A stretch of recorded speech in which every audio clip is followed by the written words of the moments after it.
Hello everyone, math filament YouTube channel में आपका बहुत बहुत स्वागत है। हम लोग कर रहे हैं क्लास 10th का ऑब्जेक्टिव क्वेश्चन, जिसमें अभी तक लगभग 6 वीडियो मैंने अपलोड कर दिया है, जिसमें आप प्रकाश के परावर्तन और अपवर्तन से संबंधित ऑब्जेक्टिव क्वेश्चन को आप प्रैक्टिस कर सकते हैं। सबसे पहले करना क्या है, आपको अपने नोट्स को रिवाइज करना है। जहाँ भी जिस चीज़ को आपने पढ़ा है, जिस सर के पास आपने पढ़ा है, जिस कोचिंग में आपने पढ़ा है, उस कोचिंग की सारे नोट्स जो हैं प्रकाश के परावर्तन और अपवर्तन के नोट्स को रिवाइज करना है। और रिवाइज करने के बाद आपको यहाँ से पूरे ऑब्जेक्टिव की प्लेलिस्ट बना दी गई है। उस प्लेलिस्ट में आपको क्या करना है, उसको रिवाइज करते रहना है, ठीक है ना। अभी तक हमारे टोटल लगभग आई थिंक 75 क्वेश्चन तो इधर हो गए और उधर 60, यानी लगभग 130 ऑब्जेक्टिव मैंने अब करा दिया है आपको। तो आप इस वीडियो को देखिए और इसको अच्छे से समझने की कोशिश कीजिए और इसको याद करने की कोशिश कीजिए। मैंने वैसे भी याद करना नहीं पड़ेगा आपको, क्योंकि मैंने एक एक बात को समझाने की कोशिश किया है। आप कॉन्सेप्ट को अगर आपको कॉन्सेप्ट क्लियर है, अगर आपने अच्छे से अपने कोचिंग में पूरे बढ़िया से इन चीज़ों को पढ़ा हुआ है, तो मुझे नहीं लगता है कि आपको किसी भी ऑब्जेक्टिव को हल करने में कोई समस्या होनी चाहिए। तो पिछले वीडियो तक हमने क्वेश्चन नंबर 75 तक आपको बता दिया था। अगला क्वेश्चन हमें करना था क्वेश्चन नंबर 76। क्वेश्चन नंबर 76 देखेंगे।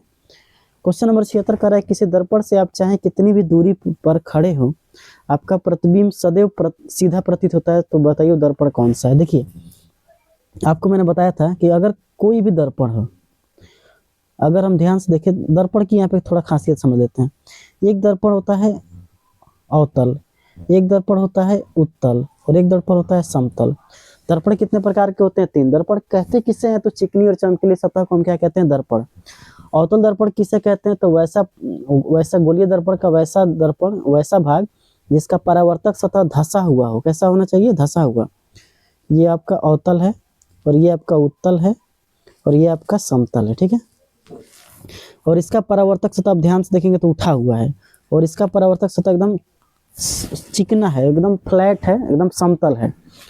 तो जिसका परावर्तक सतह धंसा होगा वो अवतल होगा, जिसका परावर्तक सतह उठा हुआ होगा उत्तल होगा, और जिसका परावर्तक सतह धंसा हुआ रहेगा मतलब कि समतल रहेगा, उससे कहेंगे समतल दर्पण। अब ध्यान से देखेंगे तो अवतल दर्पण जो है ये हमेशा 2 तरह के प्रतिबिंब बना सकता है। या तो एक तो ये उल्टा भी बनाता है और सीधा भी बनाता है। उल्टा, सीधा और बड़ा और छोटा, ये हर तरह का प्रतिबिंब बनाता है। तो हमारा तो ऑप्शन ये नहीं हो सकता है। उत्तल हमेशा छोटा प्रतिबिंब बनाता है। समतल दर्पण ये हमेशा सीधा बनाएगा और वस्तु के बराबर प्रतिबिंब बनाएगा। तो हमारा क्वेश्चन क्या है? क्वेश्चन कह रहा है कि चाहे कितनी भी दूरी पे खड़े हो, आपका प्रतिबिंब सदैव सीधा। तो समतल तो सीधा बनाता है, ठीक है, उत्तल भी सीधा बनाता है, लेकिन यहाँ पे अवतल सीधा नहीं बनाता है। लेकिन अब हमको दोनों ऑप्शन में खोजना पड़ेगा, तो समतल या उत्तल। तो यहाँ पे हमारा ऑप्शन क्या हो जाएगा? समतल और उत्तल, क्योंकि समतल भी सीधा बनाता है और उत्तल भी सीधा बनाता है। लेकिन समतल जो है वस्तु के बराबर प्रतिबिंब बनाता है, लेकिन उत्तल जो है वस्तु से छोटा प्रतिबिंब बनाता है। अगला क्वेश्चन नंबर 77, किस दर्पण से हमेशा वस्तु से छोटा प्रतिबिंब बनाता है? तो अभी हमने बताया उत्तल। क्या हो जाएगा? उत्तल। हजामती बनाने में कौन सा दर्पण का प्रयोग करते हैं? तो हजामती बनाने में हम अवतल दर्पण का प्रयोग करते हैं। क्यों अवतल दर्पण का प्रयोग करते हैं? क्योंकि जब हम अवतल दर्पण में किसी भी हम अवतल दर्पण की लंबाई को, परावर्तक सतह को इस तरह बना देते हैं ताकि किसी भी जो आदमी होगा उसका फेस पोल और फोकस के बीच में हो। अगर उसका मतलब परावर्तक सतह इतना बड़ा होता है कि उसका फेस जो होता है पोल और फोकस के बीच में आ जाता है, इसीलिए इस आदमी के फेस का प्रतिबिंब बहुत बड़ा दिखाई देता है ना, बहुत बड़ा दिखाई देगा और सीधा दिखाई देगा, बड़ा दिखाई देगा, सीधा दिखाई देगा और आभासी प्रतिबिंब बनेगा। इसीलिए हम इस ऐसे दर्पण में अवतल दर्पण का प्रयोग करते हैं, क्योंकि समतल में बराबर प्रतिबिंब बनाता है, उत्तल वस्तु से छोटा प्रतिबिंब बनाता है। तो इसका प्रयोग तो हम कर ही नहीं सकते, हमें केवल क्या करना पड़ेगा? अवतल दर्पण।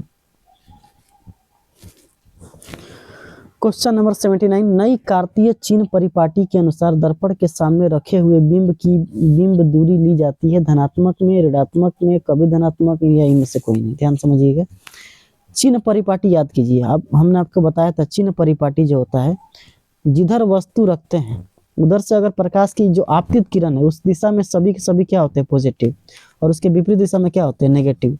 ऊपर में क्या होता है? पॉजिटिव, और नीचे में क्या होता है? नेगेटिव, ठीक है। अब कह रहा है नई कार्तीय चिन्ह परिपाटी के अनुसार दर्पण के सामने हमने किसी वस्तु को रखा है तो हमेशा क्या लेना पड़ेगा, नेगेटिव। क्या लेना पड़ेगा, नेगेटिव। ठीक है, दर्पण के सामने कोई भी वस्तु रहेगा तो नेगेटिव। अब देखते हैं ये उत्तल में ऐसा काम करता है कि नहीं। तो ये अपना हो गया उत्तल दर्पण। ठीक है, उत्तल दर्पण में हमने यहाँ वस्तु रख दिया। अब ऐसे किरण जाएगी, किरण इधर जाएगी तो इधर वाला क्या हो जाएगा, प्लस में, और इधर वाला क्या हो जाएगा, माइनस में। तो देखिए इसमें भी वस्तु दूरी क्या हो रही है, बिंब की दूरी क्या ले रहे हैं हम, नेगेटिव। अगला क्वेश्चन हम लोग देखेंगे अगला क्वेश्चन है हमारा, मोटर गाड़ी के चालक के सामने दर्पण जो अग्रदीप होते हैं वो कैसे लगे होते हैं, समतल, उत्तल, अवतल, समतल या उत्तल। तो ध्यान से देखिएगा, अगर मोटर गाड़ी जो होता है उसका चालक को अगर पीछे का प्रतिबिंब देखना है तो हम जानते हैं कि हमें ऐसे दर्पण की जरूरत पड़ेगी। एक तो बड़ी गाड़ियों का प्रतिबिंब छोटा बना दे, बड़ी गाड़ियों का प्रतिबिंब क्या बना दे, छोटा बना दे।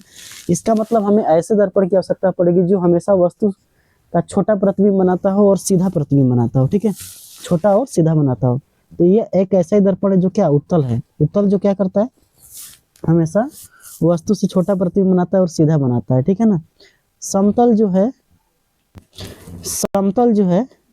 समतल हमेशा वस्तु के बराबर प्रतिबिंब बनाता है। तो इसका तो प्रयोग नहीं करना है, क्योंकि बराबर अगर प्रयोग करेंगे हम लोग तो गाड़ी बड़ा बड़ा दिखेगा, हमें तो छोटा देखना है, इसलिए हमें उत्तल दर्पण का प्रयोग करते हैं। अगला क्वेश्चन, जब प्रिज्म से किसी प्रकार का किरण का अपवर्तन होता है तो आपतित किरण और निर्गत किरण के बीच बनने वाले कोण को क्या कहते हैं। देखिए, जब प्रिज्म से किसी प्रकार की किरण का अपवर्तन होता है तो आपतित किरण और निर्गत किरण के बीच बनने वाले, अब ध्यान से समझिएगा, यहाँ पे ये आपका प्रिज्म है। ठीक है, ये प्रिज्म है। अब मान लेते हैं कि यहाँ पे किरण को हमने आपतित किया, ठीक, ये अपवर्तित हुई, फिर अपवर्तित हुई, है ना। जब यहाँ पे किरण जब गई है तो यहाँ पे एक अभिलंब होगा, यहाँ पे कोण बनाया। ठीक है, फिर ये किरण यहाँ गई है तो यहाँ कोण बनाया। फिर ये किरण, देखिए ये वाला आपतित किरण ऐसे जाना चाह रही थी, देखिए इसको थोड़ा अलग अलग कलर से करते हैं ना। ये किरण ऐसे जाना चाह रही थी, ठीक है ना। पहले इसका जो सही दिशा था ऐसे था, इस तरह था, लेकिन फाइनल जो इसने मुड़ा कैसे, ऐसे मुड़ा है। तो इसके बीच यहाँ पे कोण बना है ना, यानी अपने सही दिशा से ये भटक गई है, और जिस कोण से भटकी है उसको कहते हैं विचलन कोण। क्या कहते हैं उसको, विचलन कोण। विचलन कोण कहते हैं। ठीक है, विचलन कोण। अगला क्वेश्चन देखते हैं कि निम्न में से जल का अपवर्तनांक कौन सा है। तो आपको मैं बता देता हूँ, जल का जो अपवर्तनांक होता है 1/1.33 होता है। कितना होता है, 1.33। तो जल का अपवर्तनांक होता है 1.33। ठीक है, यानी अगर बट्टा में दे तो 4/3। अगला क्वेश्चन कह रहा है क्रांतिक कोण के लिए अपवर्तन कोण का मान क्या होना चाहिए। अब यहीं पे आप ध्यान से समझेंगे क्रांतिक कोण आखिर होता क्या है। जैसे मान लेते हैं, ये क्रांतिक कोण पहले बनाने के लिए जो वस्तु है उसको सघन माध्यम से विरल माध्यम में जाना जरूरी है। सघन से विरल, किरण कैसे जाएगी, सघन से विरल। ठीक है, मान लेते हैं ये अभिलंब हो गया और किरण ऐसे गई। ठीक है, तो अब क्या होता है, जैसे ये किरण ऐसे गई तो अपवर्तित होगी, अपने अभिलंब से दूर भागेगी, क्योंकि अभिलंब से दूर भागना ही पड़ेगा, निकट तो नहीं भागेगी, अभिलंब से दूर, क्योंकि सघन माध्यम से विरल माध्यम में जो भी प्रकाश की किरण जाती है तो वो अभिलंब से दूर भागती है। अब जैसे ही हमने क्या किया, इस वाले कोण को बढ़ाया, जैसे मान लीजिए इस वाले कोण को ऐसे करके बढ़ाया। ठीक है, एक कंडीशन ऐसा आएगा जिस पर ये किरण ऐसे ना जाके एकदम 90 डिग्री कोण बना देगी। कितना ऐसी किरण जान लेगी, ये वाला, जैसे ये जो कोण हमने बढ़ाया है यहाँ पे, इसके चलते ये किरण कैसी होगी, 90 डिग्री के साथ अपवर्तित होने लगी। इसका अपवर्तन कोण कितना हो गया, 90 डिग्री। अब ध्यान समझिए इसको, देखिए जैसे मान लीजिए हमने एक लिया, इसको हम यहाँ समझते हैं सिंपल पेज में। जैसे देखिए यहाँ पे इस वाले पे, जैसे मान लीजिए हमने कि लिया सरफेस, और यहाँ पे हमें चाहिए सघन से विरल जाना है। ठीक है ना, सघन से विरल माध्यम होना चाहिए क्रांतिक कोण के लिए। अब मान लेते हैं ये हमारा अभिलंब है और एक किरण हमने ले लिया, ये किरण हमने लिया अपवर्तित किरण। ठीक है, अब ये जब भी सघन माध्यम से विरल माध्यम में प्रकाश की किरणें जाती है तो अभिलंब से दूर हट जाती है, तो ये अभिलंब से दूर हटेगी। अविलंब से दूर हटेगी तो ऐसे हट गई, ठीक है, ऐसे हट, क्योंकि जाना तो ऐसे चाह रही थी लेकिन अविलंब से दूर हट गई। अब मैंने क्या किया, ये जो आई का मान है, जो आपतन कोण है, उस आपतन कोण को थोड़ा सा और बढ़ा दिया, उस आपतन कोण को थोड़ा सा और बढ़ा दिया। जैसे मान लीजिए अब की बार आपतन कोण ये हमारा हो गया, ठीक है। अब मैंने आपतन कोण को थोड़ा सा और बढ़ाया तो हुआ क्या कि ये किरण अब ऐसे जाने लगी, ठीक है। यानी अब जो अपवर्तन कोण का मान इतना हो रहा था, अब ये इतना यानी 90 डिग्री होने लगी। तो जिस आपतन कोण पे अपवर्तन कोण का मान 90 डिग्री होने लगे, उसको हम कहते हैं क्रांतिक कोण। यानी जो आई है ना, ये क्रांतिक कोण है, थीटा सी, ये क्या कहलाएगा, क्रांतिक कोण। बात समझ में आया? तो आप समझ गए ना। यहाँ पे क्वेश्चन देखते हैं अब इसको, कहाँ गया, क्या पूछा है इसने कि जब प्रिज्म से प्रकाश की किरण का अपवर्तन होता है तो आपतित किरण और निर्गत किरण के बीच बने कोण को क्या कहते हैं। ये तो हो चुका है ना। क्रांतिक कोण के लिए अपवर्तन कोण का मान कितना होना चाहिए, ये हमारा क्वेश्चन था 83। क्रांतिक कोण के लिए अपवर्तन कोण का मान कितना होना चाहिए, तो 90 डिग्री। अपवर्तन कोण का मान अगर 90 डिग्री हो गया, अगर आपतन कोण थीटा सी है तो अपवर्तन कोण को 90 डिग्री होना एकदम जरूरी है। अगला क्वेश्चन, ये क्वेश्चन देखिए, बहुत इंपॉर्टेंट सवाल है। यदि किसी समबाहु त्रिभुज में निर्गत कोण और विचलन कोण 40 डिग्री और 30 डिग्री है तो आपतन कोण क्या होगा। निर्गत कोण दिया है और विचलन कोण दिया है, ठीक है। अब आइए इसको समझते हैं। आपको पहले मैं समझाता हूँ एक चीज, ध्यान से देखेंगे आप लोग। ये है आपका प्रिज्म, क्या है, ये आपका प्रिज्म है, ठीक है। इस प्रिज्म को आप ध्यान से देखेंगे तो यहाँ पे जो ये दिख रहा है, ये एक त्रिभुज है, ठीक है ना। ये आपतित किरण हो गई और ये अपवर्तित हुई या फिर यहाँ से निकल गई, इसको निर्गत किरण कहते हैं। यहाँ पे जो ये बन रहा है इसको हम कहते हैं आपतन कोण।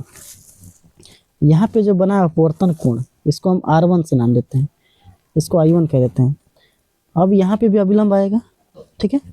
यहाँ पे जो अविलंब बना है उसको हम कहते हैं R2, आपतन कोण दूसरा। और फिर यहाँ पे जो निकल गई उसको कहते हैं निर्गत कोण, जिसको हम कहते हैं IE, क्या कह देते हैं, E या I2 भी कह सकते हैं।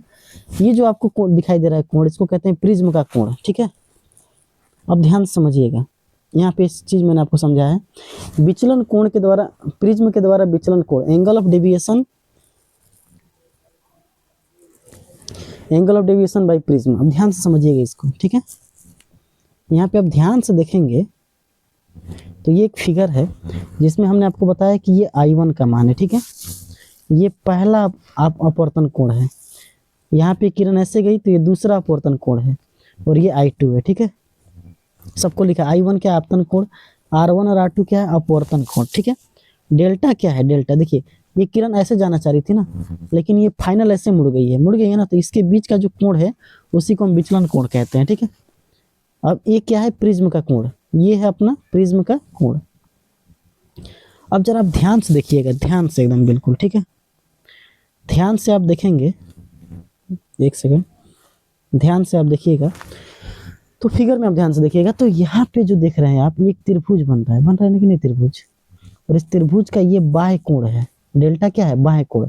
और बाह्य कोण हमेशा अंतः कोणों के योग के बराबर होता है, अंतः कोणों के योग के बराबर होता है। एक और बात, पूरा का पूरा ये I1 है, तो I1 में इतना R1 है तो उसमें से घटा देंगे तो I1 माइनस R2 हो जाएगा ये कोण, ये त्रिभुज में, ये छोटका त्रिभुज में, ठीक है।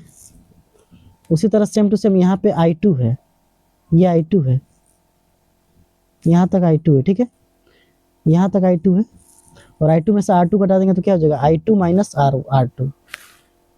अब आपको यहाँ पे ये समझना होगा कि जो एंगल ऑफ डेविएशन होगा, वो क्या होगा, बाह्य कोण है और ये अंतः कोणों के योग के बराबर होगा, तो I minus R1 plus I2 minus R2। अब इसको थोड़ा और अच्छे से लिख दिया तो डेल्टा बराबर हो गया, I1 प्लस I2 को एक जगह कर दिया और माइनस कॉमन करके R1 प्लस R2 कर दिया, ठीक है।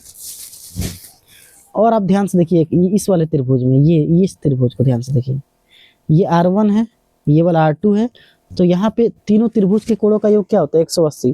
तो यहाँ पे जो कोण होगा 180 माइनस दोनों कोणों को घटा देंगे तो आ जाएगा 180 माइनस R1 प्लस R2, तो ये वाला कोण भी निकल गया। अब एक और बात आप ध्यान से देखिए, यहाँ पे आप ध्यान से देखेंगे तो यहाँ पे एक आपको चतुर्भुज बनता हुआ दिखाई दे रहा है, यहाँ पे आपको एक चतुर्भुज बनता हुआ दिखाएगा, और चतुर्भुज के चारों कोणों का योग होता है 360। इसका मतलब ए को जोड़ेंगे प्लस ये तो 90 डिग्री हो गया, ये भी 90 डिग्री हो गया, और ये कितना हो गया 180 माइनस R1 प्लस R2। तो आप ध्यान से देखिए यहाँ पे ये हो गया 90 प्लस 90 और 180 माइनस R1 प्लस R2। 90 90 और 90 180 360, ये इससे गया कैंसिल 0। तो ये बराबर क्या बच गया, ये इधर इसको माइनस R1 प्लस R2 को उधर ले जाएंगे तो कितना हो जाएगा, प्लस में R1 प्लस R2। तो ये बराबर क्या हो गया, R1 प्लस R2। अब आप ध्यान से देखिए, यहाँ पे हमने समीकरण जो था, हमारा समीकरण जो एक था, यहाँ पे R1 प्लस R2 का मान हम ए रख सकते हैं ना। तो देखिए यहाँ पे हमने रख दिया R1 प्लस R2 की जगह पे क्या ए, तो हो गया I1 प्लस I2 माइनस ए। अब इसको I1 को हम क्या कहते हैं, आपतन कोण, ई को क्या, I2 को क्या कह सकते हैं, निर्गत कोण। तो हमारा फॉर्मूला निकल के आ गया डेल्टा बराबर आपतन कोण प्लस निर्गत कोण माइनस प्रिज्म का कोण। यही फॉर्मूला आपको लगाना है, बस इतना बताने के लिए आपको। अब आइए उस क्वेश्चन में, उस क्वेश्चन को ध्यान से देखिए। ये हमारा क्वेश्चन था, ठीक है ना। तो ये एक समबाहु त्रिभुज है, समबाहु त्रिभुज में ए बराबर कितना हो जाएगा 30 डिग्री, प्रिज्म का कोण कितना हो जाएगा 30 डिग्री, और डेल्टा का फॉर्मूला होता है क्या, आपतन कोण प्लस अपवर्तन निर्गत कोण माइनस ए। आई मतलब आपतन कोण। तो देखिए आपतन कोण तो निकालना है हमको, निर्गत विचलन कोण कितना दिया है, डेल्टा कितना दिया है, डेल्टा दिया है, निर्गत कोण दिया है अपना आई, इसको ऐसे लेते हैं, निर्गत कोण कितना दिया है, निर्गत कोण आपको दिया है 40, ये कितना दिया है, तो ये 30 हो गया, ठीक है ना। और डेल्टा कितना दिया है, डेल्टा 40, ठीक है, डेल्टा कितना दिया है 40, ठीक है। अच्छे से लिखते थोड़ा एक बार, डेल्टा बराबर आपतन कोण प्लस निर्गत कोण माइनस ए। आई का मान कितना दिया है, साफ जगह लिखते हैं, ठीक है ना। यहाँ देखिए जो जो मान लिखा है ना, यहाँ लिखने में भी समस्या है ना, एक सेकंड रुक जाइए, ये क्वेश्चन है, क्वेश्चन भी ध्यान देना है। चलिए आप समझाते हैं आपको। डेल्टा बराबर आई प्लस ई माइनस ए। आई मतलब आपतन कोण, अब आपतन कोण देखिए कितना दिया है, वही तो निकालना है। डेल्टा कितना दिया है, विचलन कोण 40 बराबर आपतन कोण निकालना है, प्लस निर्गत कोण दिया है 30, और ये कितना दिया है, और प्रिज्म का कोण कितना हो जाएगा, क्योंकि पूरा समबाहु त्रिभुज है, और समबाहु त्रिभुज का प्रत्येक कोण कितना होता है 30 डिग्री का, 60 डिग्री का। तो यहाँ कितना हो जाएगा 60। अब यहाँ पे हो गया आई 60 माइनस 60 में से 30 गया, तो माइनस 30 बराबर 40, माइनस 30 उधर जाएगा तो कितना हो जाएगा 40 और प्लस 30, तो कितना हो गया 70। ऑप्शन देखिए, ऑप्शन नंबर डी क्या हो जाएगा सही। इस क्वेश्चन को जरा आप लोग एक बार और ध्यान से देख लीजिएगा, ठीक है ना। सघन माध्यम से विरल माध्यम में गमन करने पे आपतन कोण और अपवर्तन कोण में क्या संबंध है। देखिए यहाँ पे मैं दोनों आपको समझा देता हूँ, ठीक है ना। ये आपका क्या हो गया, एक माध्यम सेपरेटर हो गया, ये सेपरेट कर रहा है, दूसरा ये अभिलंब हो गया। अब एक किरण को हम इस पे गिरा रहे हैं, एक किरण को गिराते हैं ऐसे, ठीक है। ये किरण ऐसे गिरी, अगर ये सघन माध्यम है और ये विरल माध्यम है, पहले तो इसी को देखना है ना। तो सघन माध्यम से विरल माध्यम में जब भी जाती है तो प्रकाश की किरण अपने अभिलंब से दूर भागती है। अभिलंब से दूर यानी ये हो गया आई, और ये क्या हो गया आर। तो आप ध्यान से देखेंगे तो आई का जो मान है वो छोटा है, आई का मान छोटा है और आर का मान बड़ा है। आई का मान छोटा है और आर का मान बड़ा है, तो आई का मान छोटा देखना है। आई हमेशा छोटा होगा, आई हमेशा छोटा, देखिए ऑप्शन नंबर सी में आई आर बड़ा होगा, और आई क्या होगा, जिधर मुख खुला रहता है बड़ा है, तो आर बड़ा है और आई छोटा है। इसके ठीक उल्टा अगर कोई भी किरण विरल से सघन में जाती है, विरल से सघन में, तो जैसे मान लीजिए ये गया और ये अभिलंब से अभिलंब की ओर मुड़ेगी, तो ये कोण बड़ा और ये कोण छोटा, तो इस केस में क्या होगा, आई बड़ा हो जाएगा और आर छोटा हो जाएगा, ठीक है, याद रखिएगा। किसी माध्यम के अपवर्तनांक का मान क्या होता है, तो म्यू बराबर हम लोग जानते हैं साइन आई बट्टा साइन आर, ठीक है। तो यहाँ पे हमारा ऑप्शन नंबर क्या हो जाएगा, साइन आई बट्टा साइन आर, 46 का ए। 87 देखते हैं। कांच की एक समानांतर पट्टिका पर श्वेत किरण, कांच की एक समानांतर पट्टिका पर श्वेत किरण तिरछी आपतित होती है, तो निम्न से प्रथम अपवर्तन के बाद कौन सा घटित होगी।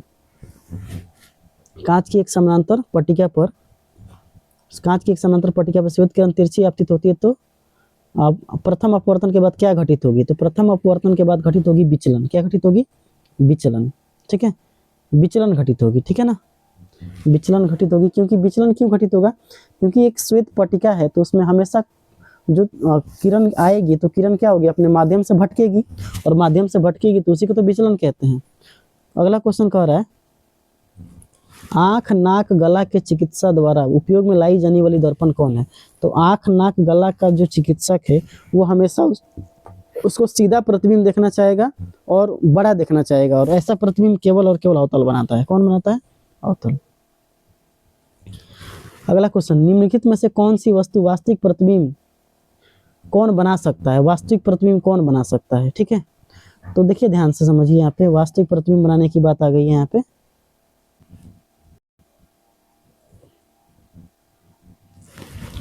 तो निम्नलिखित में से कौन सी वस्तु वास्तविक प्रतिबिंब बना सकता है। तो देखिए कांच की पट्टिका, ये तो कोई वास्तविक प्रतिबिंब बना नहीं सकती है, ठीक है ना।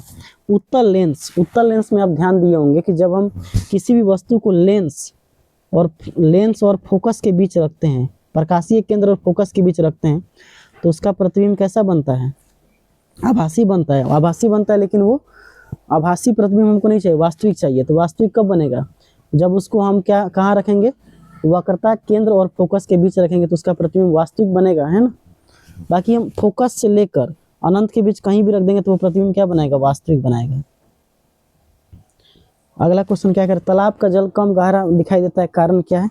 तो तालाब का जल कम गहरा दिखाई देता है, उसका कारण है अपवर्तन।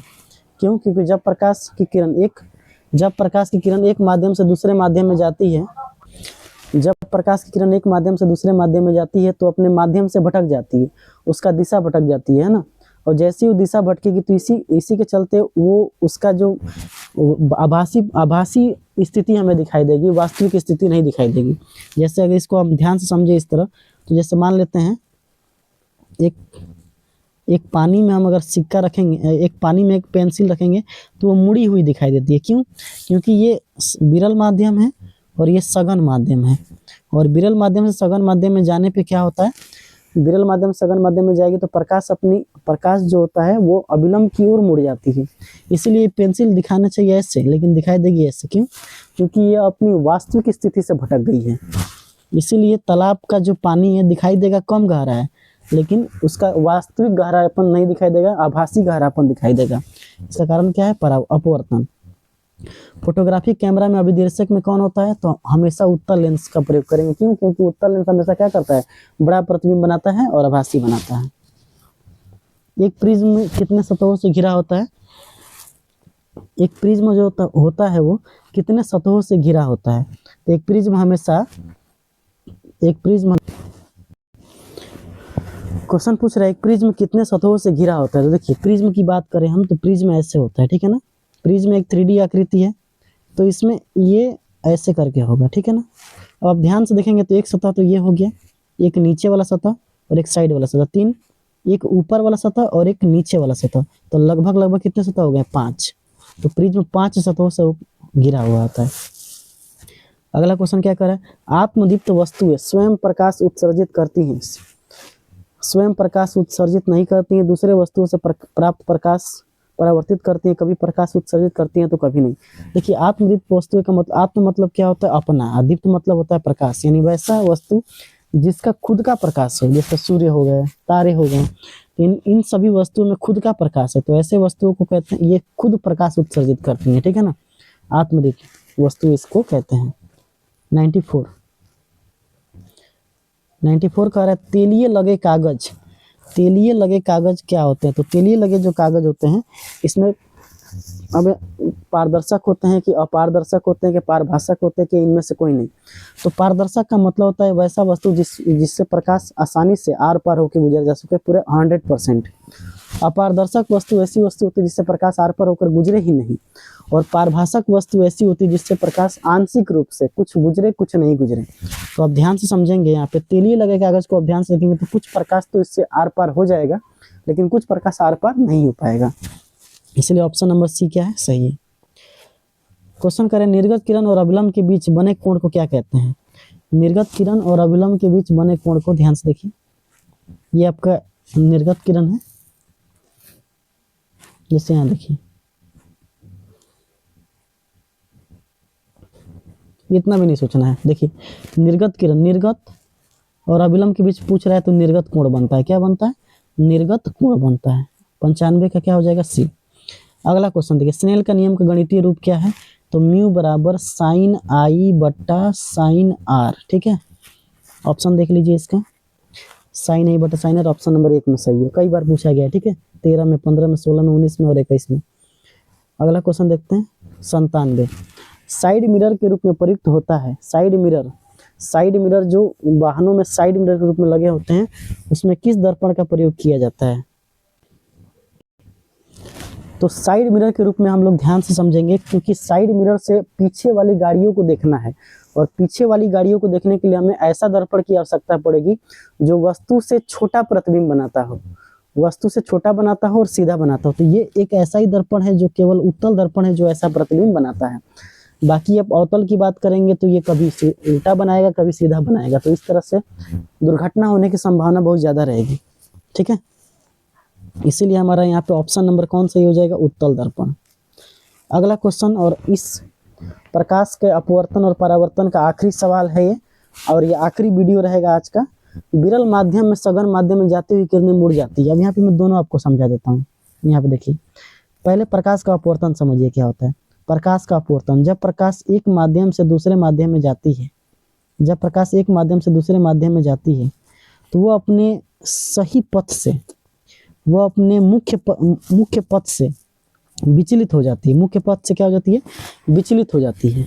ठीक है, मुख्य पथ से विचलित हो जाती है, जिससे प्रकाश, इस घटना को प्रकाश का अपवर्तन कहते हैं। प्रकाश के अपवर्तन के 2 नियम होते हैं। एक नियम ये होता है कि आपतित किरण, अपवर्तित किरण और अपवर्तन बिंदु पर डाला गया अभिलंब तीनों एक ही समतल में होता है।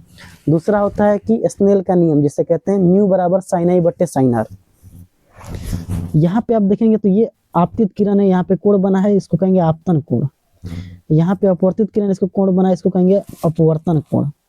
ये जो है अभिलंब है, ये वाला क्या है? अभिलंब है। अब ध्यान से देखेंगे कि यहाँ पे अभिलंब की ओर जब मुड़ती है तो इसका मतलब ये हो गया कि ये विरल से सघन में जा रही है। किस में जा रही है? विरल से सघन में। लेकिन अगर सघन से विरल में जाएगी, सघन से विरल में, तो ये अभिलंब से दूर भागेगी। जब प्रकाश की किरणें विरल माध्यम से सघन माध्यम में जाती है तो अभिलंब की ओर मुड़ जाती है। जब प्रकाश की किरणें सघन माध्यम से विरल माध्यम में जाती है तो अभिलंब से दूर भागती है। अब यहाँ पे देख लीजिए, विरल माध्यम से सघन, विरल माध्यम से कहाँ जाना है? सघन माध्यम में। तो विरल माध्यम ये हो गया, और सघन माध्यम में जाना है तो अभिलंब की ओर मुड़ जाएगी। क्या हो जाएगी? अभिलंब की ओर मुड़ जाएगी। ऑप्शन नंबर ए क्या हो जाएगा? करेक्ट। तो ये था आपका पूरा का पूरा प्रकाश के अपवर्तन का कंप्लीट क्लास, हमने आपको बता दिया यहाँ पे। अब इसका एक मैराथन वीडियो आएगा जिसको आपको देख लेना है, और आपका एक टॉपिक से पूरा क्वेश्चन जितना भी आ सकता है हमने करा दिया है। उम्मीद है कि आपको ये वीडियो अच्छा लगा होगा। तो अच्छा लगता है तो सबको लाइक कीजिए, शेयर कीजिए, अपने दोस्तों तक पहुंचाइए। मिलेंगे इसी के साथ अगले वीडियो में, तब तक के लिए जय हिंद।